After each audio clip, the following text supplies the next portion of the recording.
সুপ্রিয় দর্শক মণ্ডলী, আসসালামু আলাইকুম রহমতুল্লাহি বারকাতুহু।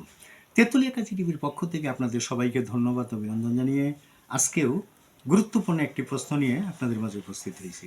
যে প্রশ্নটি আমাদের মুসলিম সমাজের সর্বস্তরের মানুষের জেনে রাখা একান্তভাবেই জরুরি। আজকে প্রশ্নটি হলো, তাওয়াফের সময় কথা বলা যায় কি? তাওয়াফরত অবস্থায় এবং এহরামবাদ অবস্থায় ভিডিও কলে কথা বলা বা মোবাইল করা যাবে কি?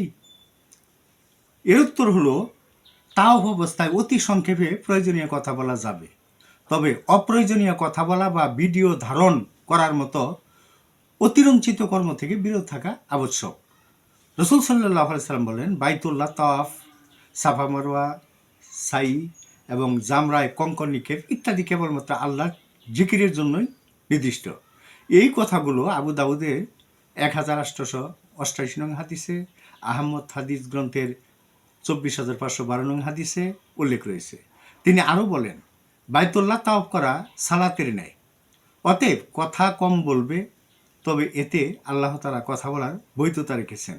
অতএব তাওয়াফের আদব রক্ষার্থে এবং খুশু বজায় রাখার জন্য অপ্রয়োজনীয় কথা বা ভিডিও করা থেকে বিরত থাকা জরুরি।